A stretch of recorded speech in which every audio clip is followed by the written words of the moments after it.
Bonjour à tous nos abonnés, bonjour à tous les internautes qui nous regardent dans ces moments-ci. Très heureux de vous avoir nombreux sur Vitesse Télévision. Nazana Isengona Tongwa Lelo. Il y a Kokutana Nabino Lisusu malgré nzoto ezali kotungisa mais Musala Nabiso ezali kotinda biso ete Tokutana Nabino Mukola Lelo to solo la Nabino Mayimatadi République démocratique du Congo Mboka ya Lumumba Mboka Kasavubu Mboka Laurent Désiré Kabila Mboka ya Etienne Tshisekedi wa Mulumba Mboka ya Tata Mokonzi ya Ekolo Félix Antoine Tshisekedi Tshilombo Mboka ya yo Mboka ya nga nazana ma esengo atongo lelo parce que na tongwa lelo bandeko balandi bandeko ba kotala biso na etando ike ozala na téléphone na yo ozala na télévision ozala na poto ozala o bisika nyonso yozali kozwa biso sasa ipi na li koyebisa bino ete la République démocratique du Congo ezali en danger. Le premier point oyo na meme libino malgré nzoto ezali kotungisa biso na ye libino. Premier point parce que la société civile vient de me contacter tout à l'heure. La société civile et outi koyebisa nga ete ba Ougandais bazali na kati ya ko déplacer ba borne o ezali ko limiter ba frontière na biso na Uganda, surtout na groupement ya Busanza na localité ya Monga na kati ya territoire ya Rutshuru. Ba Ougandais baldi déjà na kati ya ko déplacer ba borne ezali ko limiter ba frontière na biso et lingi oloba clairement avant ete na kota na muzindo ya likamboina lingi oloba ete bazali na kati ya kozwa ba localité na biso bazali ko annexer yango na Uganda, donc bazali ko longola ba borne ya ba frontière bisika ezalaki bali ko poussa yango na katikati ya mabele ya République démocratique du Congo pour te ba récupérer ba localité ya Monga na kati ya groupement ya Busanza na territoire ya Rutshuru yangonde toye na lombangwa parce que ezali menace na balkanisation ya mboka na biso République démocratique du Congo bazali koloka ete bazwa ba localité mususu ya mboka na biso bakende nango na kati ya Uganda et maso wana ezali ko salema avec l'appui ya M23 na armée IPDF oyo bazali ko contrôler cité ya Bunagana kunande bisika bazali ko salela ba manœuvre na bango machiavélique wana pona ko de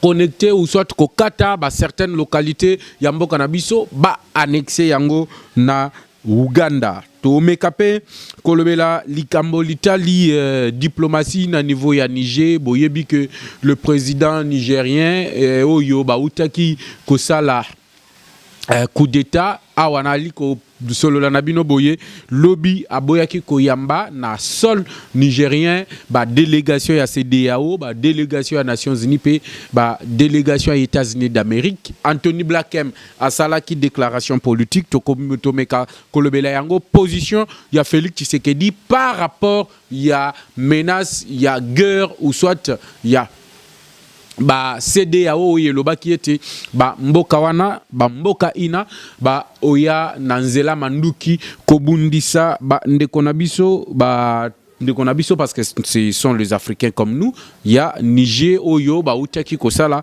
coup d'état. Nous allons également parler il y a tripartite oyo kosalema na mboka na biso République démocratique du Congo na suka ya sanza oyo ya out oyo tozali na yango. Félix Tshisekedi a recevoir le président Lula oya Brésil a Mbappé le président ya Indonésie na République démocratique du Congo. Pourquoi? Parce que bakoya kosolola na mayematali préservation ya climat ou soit préservation ya pollution ya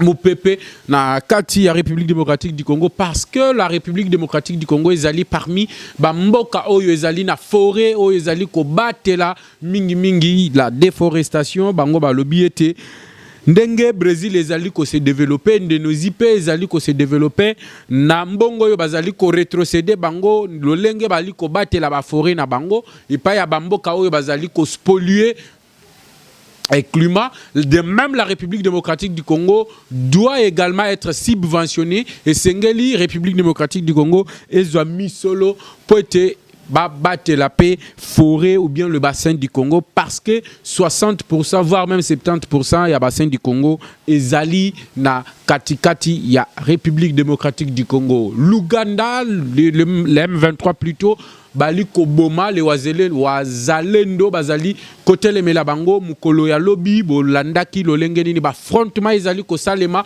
surtout na ba localité oyo ezalaki sous occupation ya bayi M23 ba wazalendo ba kotelaki bango kuna ils les ont menacés ba bundaki 11 civils ont été tués et pas ya bandeko ya M23 pour comme représailles na résistance ya ba maïmaï na ba wazalendo na niveau ya Rutshuru yango wana M23 ndenge na uti ko yebisa bino ne bandeli ya émission oyo ba bandaki déjà ko déplacer ba borne ya ba frontière o ezali ko limiter la République démocratique du Congo et l'Ouganda yango nazali ko senga bino comme d'habitude partager émission partager lien liker émission pour découvrir Bisikanini ba M23 en complicité avec les IPDF IPDF ezali armée ougandaise le lengenini bazali ko déplacer ba borne ya mboka na biso République démocratique du Congo et pourquoi ils sont en train de le faire. Félix Tshisekedi, est-ce que Azali trahi par Kakuta Yoweri Museveni? Est-ce que Félix Tshisekedi, après avoir été trahi par Kagame, Oya Benga qui est Kazali Ndekonaye, c'est son frère? Oui, Kagame, c'est notre frère africain. Est-ce que Félix Tshisekedi avait tort ya Olobayango? Ezali sujet nanga le lote, mais est-ce que Yoweri Kakuta Museveni est en train de trahir Félix Tshisekedi comme l'a fait Paul Kagame? Permettez-moi, chers internautes, ya okota mbalamoko na mama na émission ya Tongo Lelo. Mais yambo etena kota tosala exercice moko tosala kangana bino. Bandana nuna kolaike émission oyo. Partagez pas émission tindelango bandeko yo bazali connecté. Parce que zali likambo mabele. Ceux qui ont s'abonner na katikati ya chaîne yo pose akaba information en temps utile. Si vous voulez aussi intervenir en direct au Koki Kokoma Kobenga, on est là pour vous, on est là pour partager, parler de la République démocratique du Congo. Le plus 243 81 717 11 97. Plus 243 81 717 11 97. Chers compatriotes, la société civile alerte sur le déplacement des bornes aux ezali ko limité République démocratique du Congo na République serre de l'Ouganda. Yoweri Kakuta Museveni autaki koyamba Bertrand Bisimwa. Yoweri Kakuta Museveni autaki koyamba Laurence Oazali porte-parole ya M23. Nasimana kosolola na bango avec l'appui du M23. Ils ont procédé au déplacement des bornes où ils allaient limiter la République démocratique du Congo et l'Ouganda na groupement ya Boussa Boussanza, surtout dans la localité ya Monga, na territoire à Rutshuru. Yoweri Kakuta Museveni est en train de poignarder Félix Tshisekedi dans le dos. Yoweri Kakuta Museveni plutôt azali ko utiliser la position de faiblesse de la République démocratique du Congo. Yé mutu atindi PDF baya ko neutraliser les ADF parce que ba ADF bazali ba ressortissa ya Uganda. Yé mutu atindi ba troupe na ye lisusu na kati ya EAC, il profite de la cohabitation avec la M23. Et puis azali ko salema sima ya koyamba Bertrand Bisimwa na Laurence oyo bazali ba dirigeant ya M23. Il commence à procéder na ko déplacer ba borne oyo ezali ko limiter ba frontière na biso na bango. Je reçois l'appel de la société civile de Rutshuru qui alerte que na localité ya Monga, na groupement ya Busanza, basi bazu localité ya Monga. Ils ont déjà déplacé les bornes dans la localité ya Monga. Awa nazo yebisa bino Monga ekomi na katikati ya Uganda. Ezali susu na Congo te, ekoti na katikati ya Uganda parce que les bornes ont été déplacées. Et la société civile interpelle Kinshasa. Il faut Kinshasa ezala éveillé. Ça s'est passé hier. Et aujourd'hui, nous vous le disons au travers de la Vitesse Télévision. Voilà pourquoi je vous ai dit, bon, s'abonner massivement pour l'information réelle, Bokozwango Kakana, Vitesse Télévision. Parce que nous puisons les informations à la source. Et cela fait notre fierté.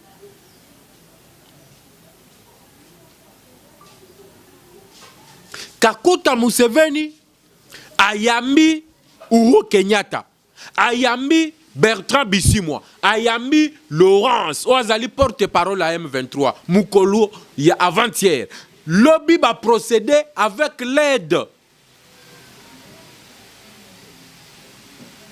du M23, il y a qu'à délocaliser ma borne Nabiso. Et la population est en fuite. Parce que les Wazalendo, les Baïmaï, les autochtones n'ont pas voulu participer à Nababouzo Bawana. Voilà pourquoi ils ont résisté. Ils ont voulu riposter contre le déplacement à frontière, à Baborne Nabiso. Ils ont voulu récupérer la localité de Monga.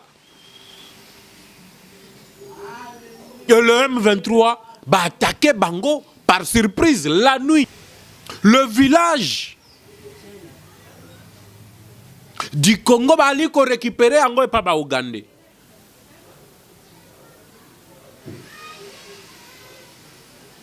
On va risquer ici tout que territoire à Ruchuru, to Kaboli Ango Katikati, en deux parties, partie Moussou Koti na Ouganda. Si Kinshasa ne s'éveille pas.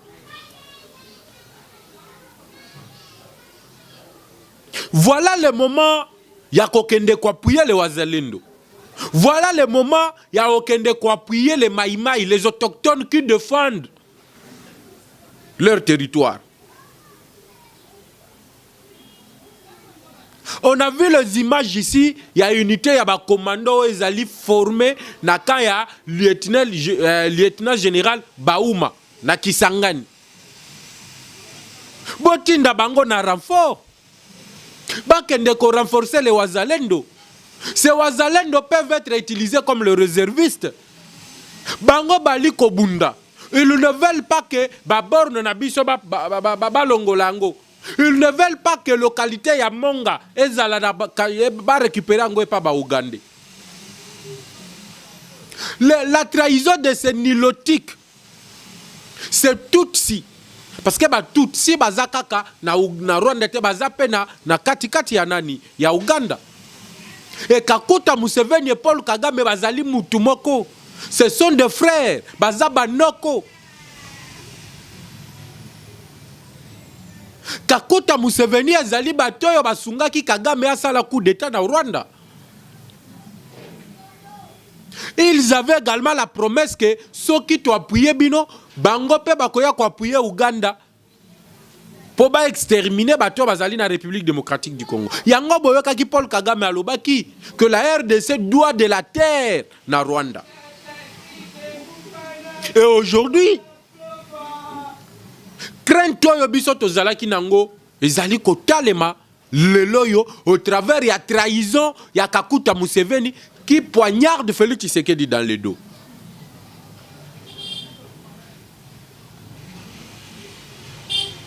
Qui poignarde Félix Tshisekedi dans le dos. Il est temps de quitter les AC. Il est temps de quitter les AC. Lorsque nous sommes en train d'alerter sur des choses comme ça, au moins la Batumoussous va dire menace, il nous menace pour Babangi Sabiso. Mais Tukobangate, nous avons que la République démocratique du Congo comme pays. Nous avons que la République démocratique du Congo comme pays. Et aujourd'hui, on a perdu une localité. Pourquoi? Parce que Ouganda a déplacé ma borne, a récupéré Yango avec l'aide du M23. Donc ça veut dire que M23, ezali kaka na appui ya Kagame te, ezali pe na appui ya Uhuru Kenyatta. Ezali pe na appui ya Yoweri Kaguta Museveni. Parce que j'ai essayé de contacter Bato Bazali na EAC, Bali Koyebisanga que nos rencontres ya Kaguta Museveni, Uhuru Kenyatta et les dirigeants du M23, ils allaient qui na cadre ya diplomatie à trouver accord et Teba se retirer. Mais s'il y avait ces cadres-là, pourquoi la République démocratique du Congo n'était pas représentée là-bas? Parce que les deux parties doivent être représentées. Le M23 a été représenté. La partie congolaise aussi devrait être représentée. Mais pourquoi la RDC n'était pas représentée? Et après cette réunion, on procède na Kolongola, Baborne, na localité ya Monga, na regroupement ya Boussanza. C'est la société civile qui nous alerte. Et ici à Kinshasa, au mona batouazali, na distraction. Alors que nos localités sont en train de partir. Moussa, la force de l'armée n'a pas Zalika Kayakosala de communiquer. Ce n'est pas le temps de faire de communiquer, c'est le temps de prendre les armes. Le gouvernement Tsombi Mandou Kebele, on a payé des équipements militaires. Mais pourquoi vous n'utilisez pas ces équipements militaires pour bouter dehors CM23, pour bouter dehors l'Ouganda, pour bouter dehors le Rwanda? Chers compatriotes, on était concentré sur le Rwanda. Tolobi trop sur le Rwanda, or que l'Ouganda zali pena simaya M23. Ça s'est confirmé hier. Il n'y a pas nul doute, l'Ouganda soutient le M23. L'Ouganda a récupéré une localité de la République démocratique du Congo, annexée à un territoire naï. Il n'y a pas de doute. Comment est-ce que Bokoki Koyambaba, terroriste, Batobali Kobomanaka, la République démocratique du Congo, et personne n'en parle?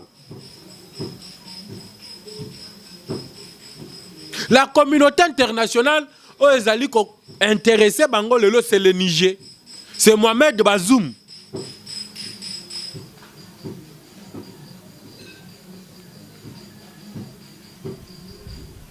Mais en République démocratique du Congo, le jamais.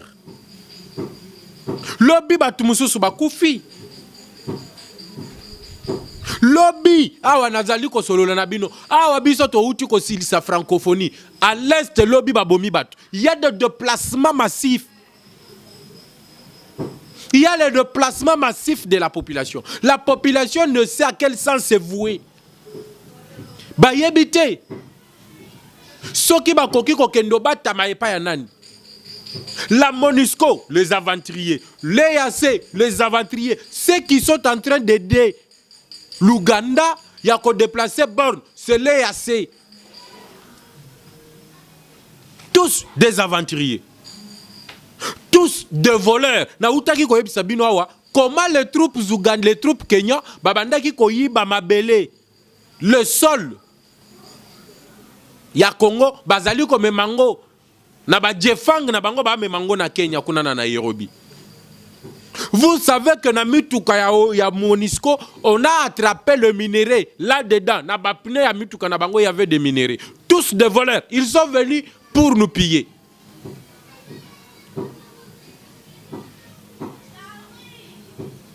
La population doit appuyer les Wazalendo. La population doit appuyer le mouvement de défense autochtone. Ces autochtones-là qui défendent la République démocratique du Congo, corps et âme, qui défendent leur territoire, leur village, leur localité. Et quand je vous parle ici, ces mouvements d'autodéfense sont en train de se battre pour récupérer la localité de Monga, où ils allaient qui récupérer ou bien annexer na Ouganda.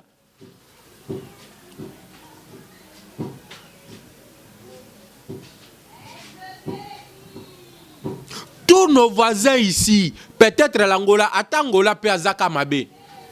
Ngana nazali ko condamner ba voisin na bisote. Nali ko condamner ba voisin na bisote. Nali nde ko condamner nde l'État congolais. C'est à l'État d'organiser notre armée. C'est à l'État d'organiser nos services de sécurité. C'est à l'État d'organiser nos services de renseignement. C'est à l'État d'organiser la Direction Générale de Migration. DGM.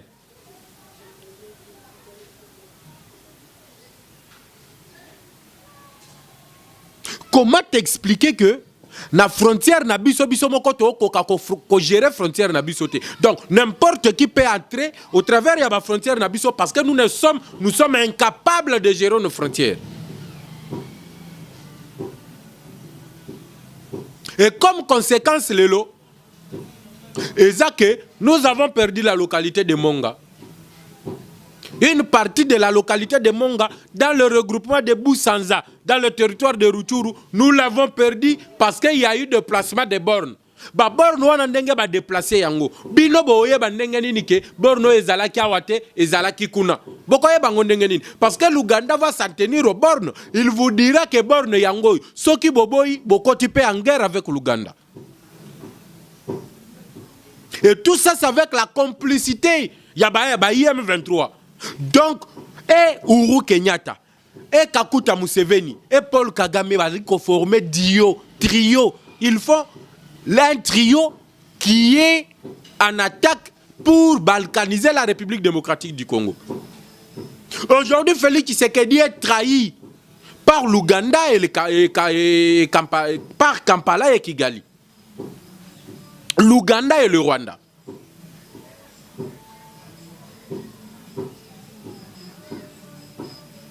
Faisons comme en Ukraine.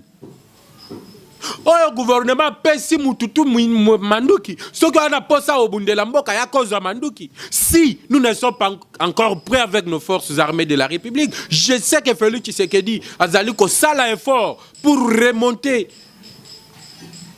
armée Nabiso, pour réformer l'appareil sécuritaire Nabiso. Mais en attendant, pesa Mouim Congo Nyonso Munduki a volonté à Kobundelamboka.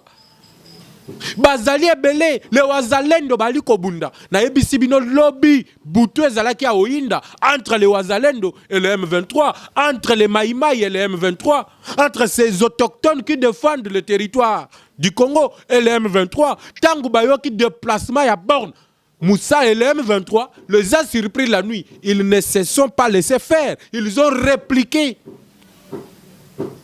Ils ont répliqué.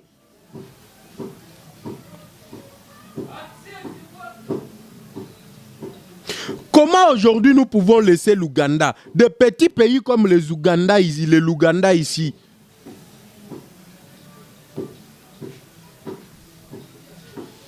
basakana na bisoti na niveau oyo. Nous avons l'armée. Vous avez recruté les jeunes. C'est le moment de les envoyer. Moi j'ai vu l'unité ya Kisangani wana bazali ko jure kaka ke ba pesa bango mot d'ordre ba kendo sila na ba IM23. Pourquoi vous attendez si longtemps alors que to komi ko perdre na ba localité na biso? To komi ko perdre na ba localité na biso.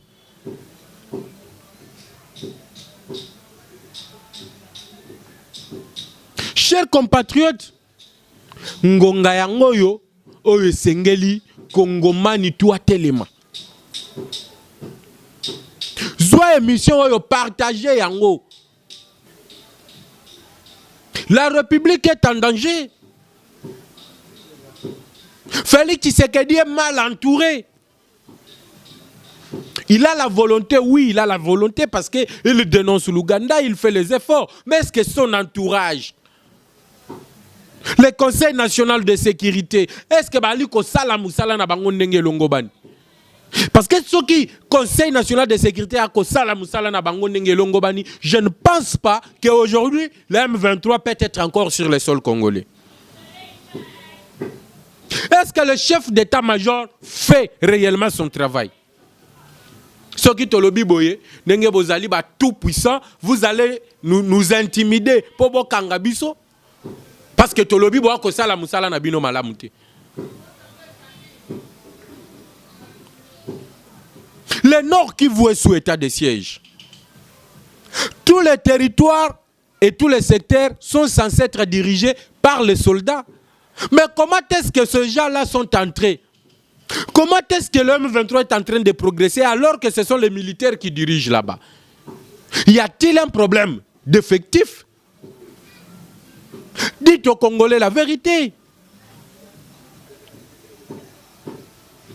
On doit faire table rase au niveau d'appareils sécuritaires Nabiso. On doit se poser ces questions. Pour les qui agression, les qui volent la minerie, les qui boyenaboy, le lot est commis déplacement à babord. Doit-on laisser Makamwane Kendebongo, ceux qui ont commis déplacement à babord, Tito Koyoka ke Ruchuru, territoire à Ruchuru, et Zalakalisus na Congo te comme na Uganda. Tibo yoka ke ba localité mususu ezalaka ya Congo te komaka et koma ya Uganda. Ya Rwanda plutôt. Parce que les deux nilotiques, Paul Kagame et Yoweri Kaguta Museveni, ce sont des frères de sang. Bolanda qui général Oyo Mwana Kaguta Museveni, le général Muozi. Aloba ke Paul Kagame azali noko naye. Muto yo komeka kwa attaquer bango a okuta na armée ougandaise na nzela na bango. Aloba kutwa kenda musika lobi et le Rwanda et l'Ouganda ensemble bazali imbattable mutute akoki kote le mela bango. C'est ce qui se prouve. Les M23 qui sont les terroristes batoyo Rwanda tindi le loyo ba collaborer avec Yoweri Kaguta Museveni pour bazwa localité Yamonga. Entre-temps, le M23 attaque le Wazalendo la nuit pour terroriser la population, et la population qui ne sait à quel sens se vouer fuit le territoire, fuit le village et les localités, et tango bango ba okima l'Ouganda de place ses bornes aliko récupérer ba localité wana et il installe les Tutsis là-bas, il installe les Ougandais Tutsis là-bas pour ba occuper ba localité wana. Il est temps d'ouvrir les yeux, chers compatriotes. Il est temps que tout Congolais a fongola misu. Ayeba que le pays est en danger. Ayeba que tous à la près à cause de Manduki. Boyebi likambo Lumumba kufela, akufela kinde likambo akobo ya balkanisation ya mboka na biso.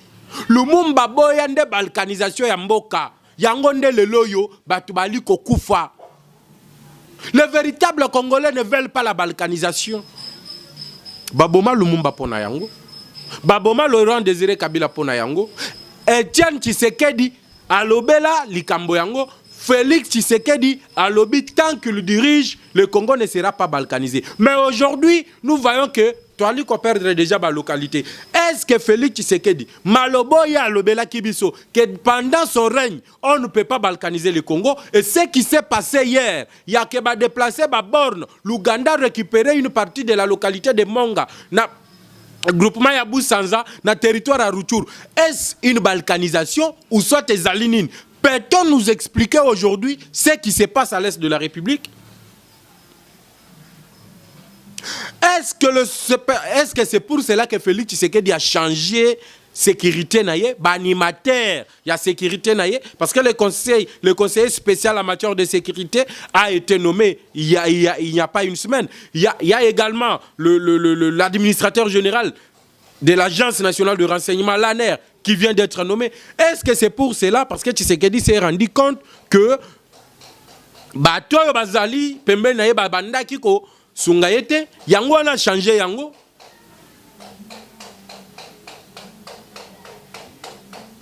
Devrions-nous baisser les bras? Est-ce que Sengeli to kitisa maboko, to tika Uganda, azwa, ba localité na biso? Mais non, il est temps aujourd'hui que tout Congolais, to tele maliboso, to lobelambo kanabiso, République démocratique du Congo. Nous ne pouvons pas accepter que l'Ouganda et le Rwanda se réunissent sur le dos de Félix Tshisekedi pour récupérer la localité Nabiso. En tant que nationaliste, président de la République nationaliste, nous des Congolais, des nationalistes, même s'il y a de traîtres au Nakatikati Nabiso, nous voulons récupérer cette partie des localités de Monga qui a été récupérée par l'Ouganda. Naloba qui deuxième point, chers compatriotes, nous allons parler. Il y a tripartite oyo ko salema na fin ya utoyo na mboka na biso République démocratique du Congo. Lelo Kinshasa est comme fréquentable. Mabe soki eza toko dénoncer bola musoki eza photo loba. Lelo batu ba komi koya na Kinshasa. Pour la première fois na histoire, l'Indonésie, le Brésil et la République démocratique du Congo bakokutana awa na Kinshasa. Le président Lula ya Brésil, le président ya Indonésie, na président Félix Tshisekedi bakokutana na Kinshasa na fin utawa pona kolobela makambo etali climat, pona kolobela makambo etali ba forêt, parce que la première grande forêt na mboka na monde mobimba c'est l'Amazonie. Amazonie wana ezali na katikati ya Brésil. Et d'autres pays, les 7 pays où ils allaient protéger l'Amazonie. Il y a notamment la Colombie, il y a le Venezuela. Bakutanaki, na Brésil, Bisika, on va inviter qui tata mokonzi ekolo Félix Tshisekedi. Bakutanaki pe, na ministre, il y a Indonésie. Oh, il y a rassuré Félix Tshisekedi que leur président Kozala wana fin août, bakoya kolobela, makambo etali, préservation, il y a forêt na biso, il y a bassin du Congo. Parce que le bassin du Congo, si je ne me trompe pas, 70% est allé dans la République démocratique du Congo. Et le Congo est allé deuxième puissance. À part l'Amazonie et le Brésil, oh, est allé que ça là que monde mobimba va vivre ndenge ba liko vivre à boy. Mais le Brésil vit grâce à la forêt Amazonie. L'Indonésie vit grâce à la forêt à Bornéo. Mais la République démocratique du Congo ne vit pas grâce à bassin du Congo. Le Congo ne vit pas grâce à bassin du Congo. Yango Félix Tshisekedi a lobby.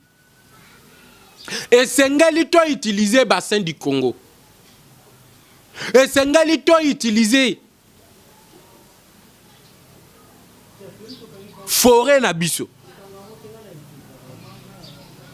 Ce qui forêt na biso est inutilisé. Et Sengeli Bango va subventionner Bisso. Parce que le Brésil reçoit des milliards et des milliards de dollars chaque année. L'Indonésie reçoit des milliards et des milliards de dollars. Or, l'Indonésie a zali si ma République démocratique du Congo n'a pas étalé forêt.